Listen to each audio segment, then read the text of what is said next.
الحمدللہ رب العالمین والصلاة والسلام علی سید الانبیاء والمرسلین اما بعد فاعوذ باللہ من الشیطان الرجیم بسم اللہ الرحمن الرحیم۔ الحمدللہ پروگرام الحادی میں اللہ تبارک و تعالیٰ کی ذات سے متعلق درس قرآن کا سلسلہ جاری و ساری ہے۔ ہم مختلف موضوعات پر انشاءاللہ درس قرآن کریں گے۔ اس وقت جس موضوع کا انتخاب کیا ہوا ہے وہ اللہ تعالیٰ کی ذات و صفات ہے، تو پہلے ہم اللہ تعالیٰ کی ذات پر انشاءاللہ درس قرآن کریں گے، پھر صفات پر، پھر دیگر جو قرآن میں اور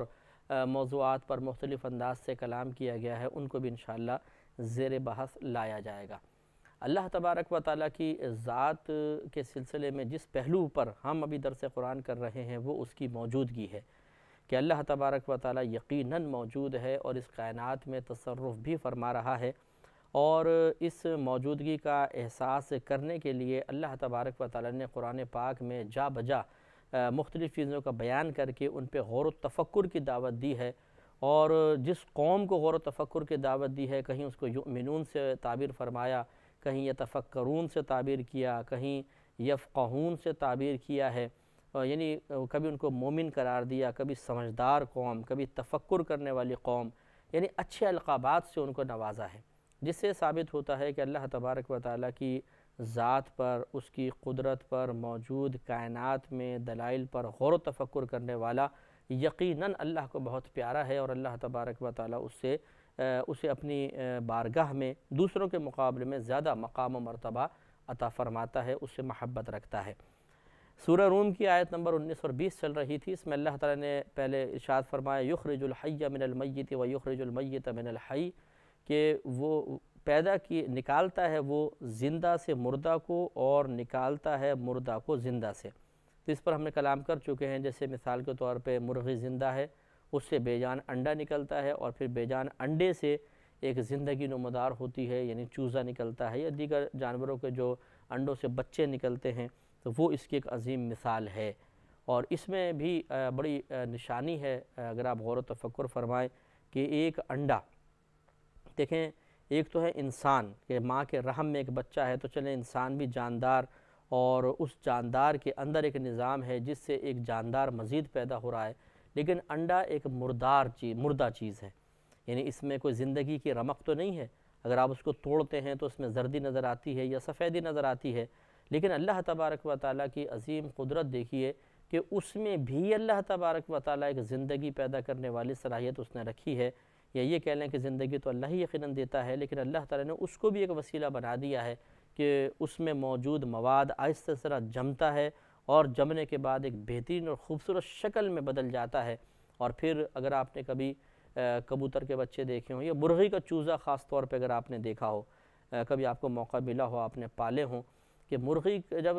اس کا انڈا ٹوٹتا ہے مرغی کا اور اس سے چوزہ نکلتا ہے تو اس کے باقاعدہ پر موجود ہوتے ہیں، اور بعض اوقات تو نکلتے ہی وہ بھاگنا شروع کر دیتا ہے، یعنی اتنا اس کو اندر ہی اندر انڈے کے اندر تیار کر دیا جاتا ہے کہ اس کے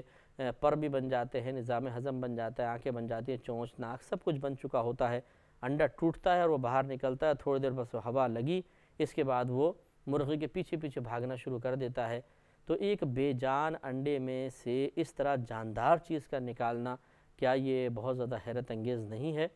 اور پھر انڈا آپ دیکھیے، ہر چیز، بات وہی ہے کہ ہم لوگ مطلب غور و تفکر کی نعمت سے محروم لوگ ہیں، ہم بس ہمارا غور و تفکر دنیا کے لیے ہے، کپڑے، فیشن، دشمنیاں، دوستیاں نبھا رہے ہیں، باقی ہمارا غور و تفکر ان چیزوں پر تو ہے ہی نہیں، تبھی ہماری روحانی ترقیاں صفر ہیں۔ ہم اللہ تعالیٰ کی بارگاہ میں اسی لیے مقبول نہیں ہو سکتے یا نہیں ہو رہے کہ ہم نے تفکر کو چھوڑ دیا ہے۔ تو انڈے پہ غور و تفکر کر لیجئے کہ انڈے کے اوپر انڈے کا جو چھلکا ہے وہ آپ دیکھیں، پھر اندر اس کے ایک جھلی ہوتی ہے، آپ نے دیکھا ہوگا، بالکل باریک سی جھلی ہوتی ہے، پھر اس کے اندر مواد ہوتا ہے۔ جب آپ انڈے کو توڑتے ہیں، اور خصوصاً چلیں ابال لیں، آپ انڈے کو ابال لیتے ہیں، ابال کے جب آپ اوپر کا چھلکا ہٹاتے ہیں تو پھر انڈے کے اوپر ایک اور جھلی ہوتی ہے جس کو آپ پتلی سی پرت کو ہٹاتے ہیں۔ کیا عظیم اللہ تعالیٰ کی طرف سے یہ نظام ہے۔ اور آپ نے دیکھا ہوگا اگر انڈے کی آپ ساخت دیکھیں، کبھی بھی آپ انڈا ابالیں تو جب آپ انڈے کو توڑیں گے تو ایک طرف سے جو انڈا ہوگا اتنا خالی ہوگا، اس میں نیچے سے بھرا ہوتا ہے اور پیچھے سے اتنا سا خالی ہوگا، وہ گویا کہ ہوا کی جگہ ہے۔ جب بچہ اندر بن جاتا ہے تو اسی تھوڑے سے حصے میں جو آکسیجن اللہ تعالیٰ کی طرف سے جمع شدہ ہوتی ہے اس سے وہ سانس لیتا رہتا ہے اور مرتا نہیں ہے، دم نہیں گھٹتا ہے، ورنہ ایک جاندار چیز ہے اور ایک انڈا بالکل بند پیک ہے کہ ذرہ برابر ہوا آر پار نہیں ہو سکتی ہے، لیکن وہ مرتا نہیں ہے چوزا، وہ زندہ رہتا ہے، پھر وہ ٹوٹتا ہے جب ہے تو باہر نکل کے سانس لیتا ہے۔ تو وہ جو چھوٹی سی جگہ اللہ تبارک و تعالیٰ نے خالی چھوڑی ہے اس میں سے وہ سانس کو قبول کر رہا ہوتا ہے۔ تو انڈا بھی ایک ایسی چیز ہے جس پہ غور و تفکر کرنا بہت ہی ہمیں اللہ کے قریب کر سکتا ہے، ایک انڈے پہ غور و تفکر بھی قریب کر سکتا ہے، اس لیے کہ وہ اللہ تعالیٰ کی صنعت کی ایک بہترین دلیل ہے اور اللہ کی موجودگی کی دلیل ہے۔ میرا رہنما کوئی اور ہے۔ یقینی سی بات ہے کہ اتفاقی طور پہ یہ چیزیں نہیں ہو سکتی ہیں، کوئی ایک ذات ایسی ضرور ہے کہ جو یہ انڈا بھی بناتی ہے، انڈے کے چھلکے اس نے مقرر کیے، اس میں زردی کا نظام، اس میں سفیدی، پھر اس میں ہوا، آکسیجن، اور پھر اس سے چوزا، بہت حیرت انگیز چیز ہے۔ آگے ارشاد فرمایا ہوا یحیی الارض بعد موتها، اور وہ زندہ کرتا ہے زمین کو اس کے مر جانے کے بعد، وَكَذَلِكَ تُخْرَجُونَ، اور اسی طرح تم نکالے جاؤ گے۔ یہ بڑی حیرت انگیز چیز ہے اور اللہ تعالیٰ نے بہت ہی پیارے انداز سے اس کو بیان فرمایا کہ وہ زمین کو زندہ کرتا ہے اس کے مر جانے کے بعد۔ اگر آپ نے کوئی بنجر زمینیں دیکھی ہوں کہ جہاں پانی نہیں پہنچتا ہے تو وہ بالکل خشک زمینیں ہوتی ہیں، یا جیسے باہر کے مطلب کوئی ڈاکیومنٹریز وغیرہ آپ نے دیکھی ہو کہ وہ جب زمین خشک ہوتی ہے تو پھٹ جاتی ہے، جگہ جگہ سے دراڑیں سے اس میں پڑ جاتی ہیں، کوئی اس میں سبزہ نہیں اگتا، جانور مرنا شروع کر دیتے ہیں۔ پھر اللہ تبارک و تعالیٰ کی عطا سے بارش ہوتی ہے اور بارش کے قطرے اس زمین پہ جیسے ہی گرتے ہیں اس زمین میں بیج موجود ہوتا ہے، کیونکہ جو پودے سڑ گئے ہوتے ہیں یا گھاس دب گئی ہوتی ہے اس کا بیج خراب نہیں ہوتا۔ جب وہ پانی گرتا ہے تو پانی اپنے ساتھ نشو و نما لے کر آتا ہے، زندگی لے کر آتا ہے، وہی بیج اس پانی سے ملتا ہے تو پھوٹتا ہے اور پھر فوراً گھاس اگتی ہے۔ تو وہی اس وادی جو بالکل خشک تھی، ایک اس پہ سبزی کا نام نشان نہیں تھا، بارش ہونے کے کچھ ہی دیر بعد، ایک دن کا وقفہ بھی نہیں گزرتا کہ پودے نمودار ہوتے ہیں اور ایک آدھ ہفتے میں لہلہاتا ہوا ایک گھاس کا میدان بن جاتا ہے۔ تو یہ کتنی حیرت انگیز طریقے سے وہ زمین جو ابھی خشک نظر آ رہی تھی، جس میں بظاہر زندگی کے کوئی بھی آثار نہیں تھے، اللہ تعالیٰ نے کچھ پانی کے قطرات سے ایک دم زمین کو زندہ کر دیا۔ اللہ تعالیٰ فرماتا ہے وَكَذَلِكَ تُخْرَجُونَ، اور اسی طرح تم نکالے جاؤ گے۔ یہ ہم مسلمانوں کا عقیدہ ہے کہ ہم دنیا کے اندر اچھے کاموں کے لیے بھیجے گئے، نبیوں کی اطاعت کرنے کے لیے، اللہ تبارک و تعالیٰ پر ایمان لانے کے لیے بھیجے گئے۔ جب ہمارا انتقال ہوگا تو ایک مخصوص وقت تک ہمیں قبر کے اندر رہنا ہوگا، یا کہیں پر بھی جہاں پر بھی ہم رہیں، بہرحال جہاں پر مرنے کے بعد سے لے کر قیامت کے روز اٹھنے تک انسان ٹھہرتا ہے وہ اس کی قبر کہلاتی ہے۔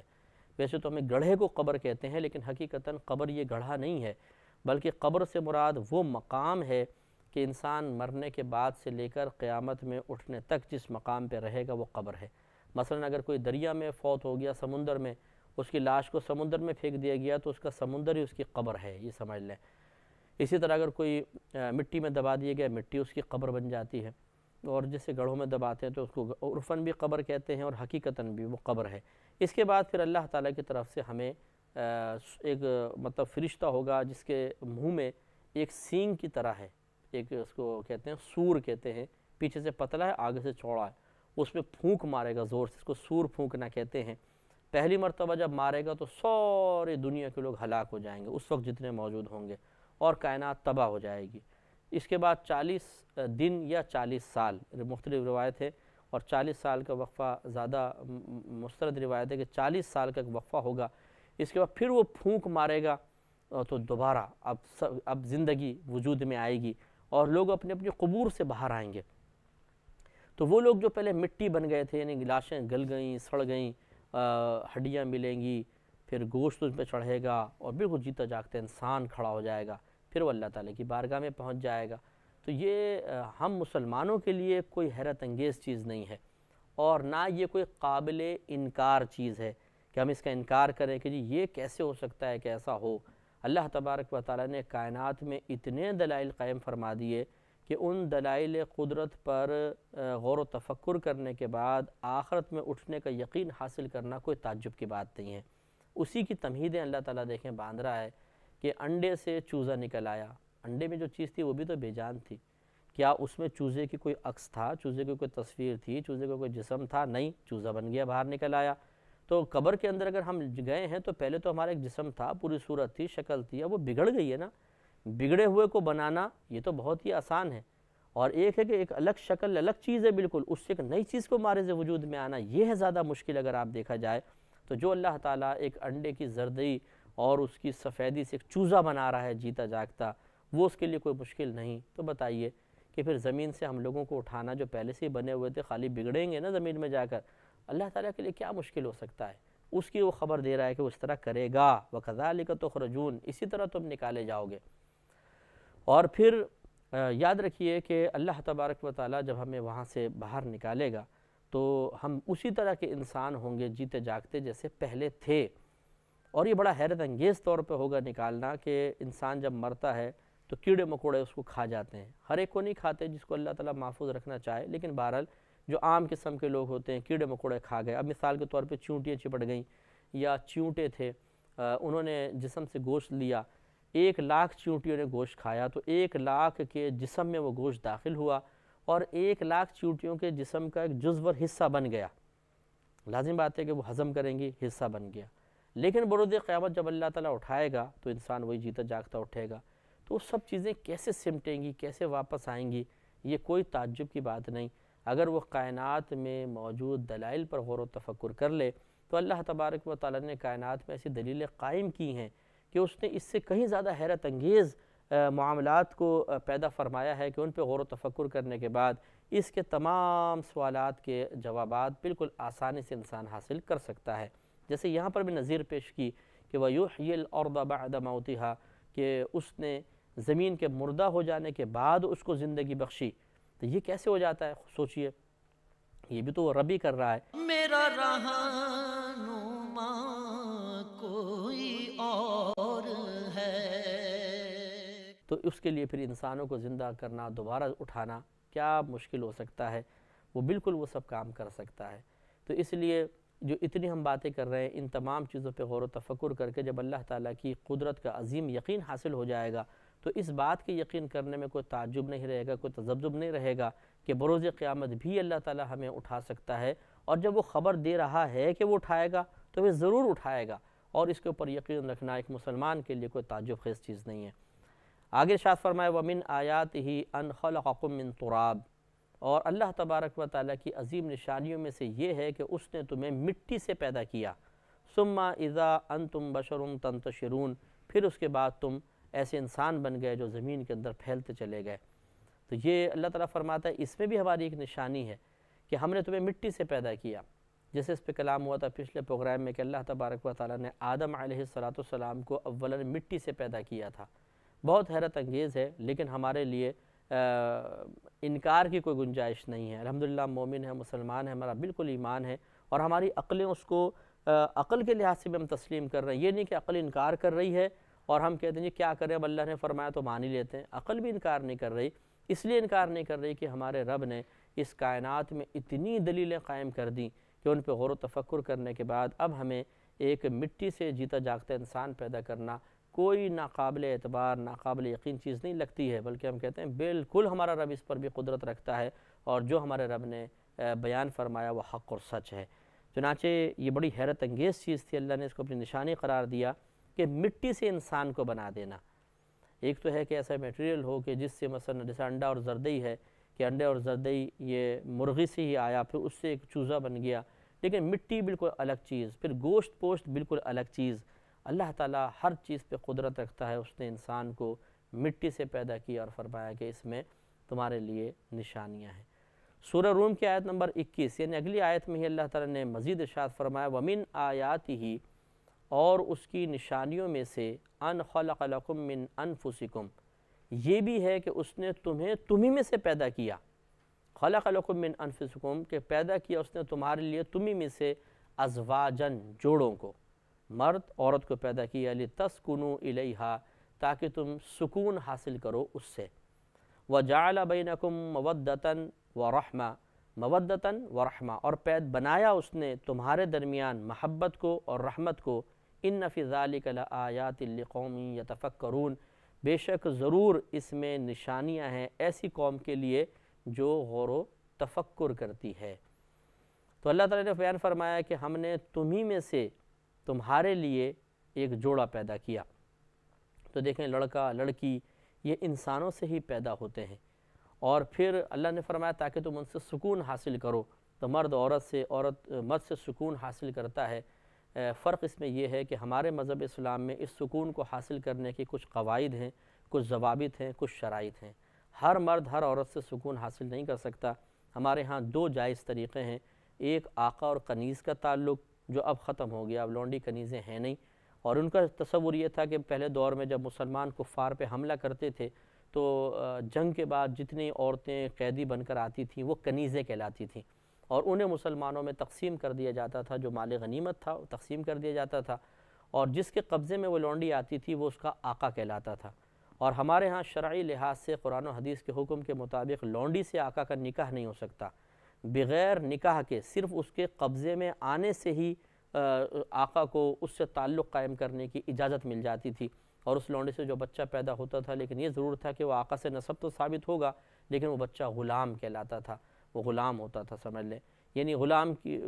ماں کی اولاد ہے، اس طریقے سے معاملہ تھا۔ تو اس کے لیے بھی افضل یہ رکھا کہ جو لونڈی کو آزاد کرے، اچھی تربیت کرے، اور پھر اس سے شادی کر لے، نکاح کر لے، اس کے لیے دوہرا اجر سرکار نے فرمایا۔ تو ایسے سے غلامی کا دور ختم ہوا۔ دوسرا طریقہ جو ہے وہ نکاح کی صورت ہے کہ ایجاب و قبول باقاعدہ دو گواہوں کی موجودگی میں باہم رضامندی سے ہو، مہر وغیرہ مقرر کیا جائے تو پھر ایک عورت مرد کے لیے حلال ہوتی ہے۔ ہمارے یہاں یہ دو طریقے ہیں بس مذہب اسلام میں، باقی ہمارے یہاں اور کوئی طریقہ نہیں ہے۔ باقی اگر اس کے علاوہ کوئی کسی عورت کے ساتھ تعلق قائم کرے گا تو وہ زنا کا مرتکب ہوگا یا حرام اور گناہ کبیرہ ہوگا اگر زنا سے کم افعال کیے گئے ہیں۔ لیکن دیگر مطلب قوموں کے اندر آپ یہ دیکھیں گے جو آج کل مطلب چل رہے ہیں کہ ان کے ہاں ایک غیر عورت سے تعلق قائم رکھنے کو کوئی برا نہیں سمجھا جاتا، لیکن ہمارے ہاں مذہب اسلام ایک قاعدہ، ایک ضابطہ، ایک قانون فراہم کرتا ہے، اور بہت ہی ہمیں اچھے نظام کی دعوت دیتا ہے کہ اس کو قبول کریں تو کائنات کے اندر بگاڑ پیدا نہ ہو۔ ہاں بگاڑ جب ہی پیدا ہوگا جب اللہ تعالیٰ کے اس قانون کو توڑا جائے گا۔ تو بہرحال اگر کوئی جائز طریقے سے سکون حاصل کرتا ہے تو یقیناً اللہ تعالیٰ نے ایک دوسرے کے لیے باعث سکون بنایا، اور پھر اللہ تعالیٰ فرماتا ہے کہ ہم نے تمہارے درمیان محبت اور رحمت کو رکھا۔ آدمی بیوی بچوں سے محبت رکھتا ہے، ماں باپ سے محبت رکھتا ہے، ایک دوسرے پہ مہربانی کرتا ہے، یہ بھی اللہ کی کرم نوازی ہے، اور فرمایا کہ اس میں تفکر کرنے والی قوم کے لیے ضرور نشانیاں، بے شک اس میں ضرور نشانیاں ہیں تفکر کرنے والی قوم کے لیے۔ تو ذرا اس انسانوں کے تعلقات کے نظام پر آپ غور و تفکر کریں تو یہ بھی بڑا حیرت انگیز نظر آئے گا کہ ایک جنس کو مرد بنایا ہے، ایک جنس کو عورت بنایا ہے، پھر دونوں کے لیے ایک دوسرے میں اٹریکشن اللہ نے رکھی ہے، پھر ان کے ملاپ کے جائز طریقے بیان فرما دیے، پھر وہ ایک دوسرے سے سکون حاصل کرتے ہیں اور اس سے پھر آگے اولاد کا سلسلہ ہوتا ہے۔ یہ سب اللہ تعالیٰ کی قدرت کے عظیم دلائل ہیں جن پہ ہمیں غور و تفکر کر کے اللہ کی عظمت کو سمجھنا چاہیے، مزید اس کو بڑھانا چاہیے۔ اللہ تعالیٰ اس کی توفیق عطا فرمائے، آمین۔ وآخر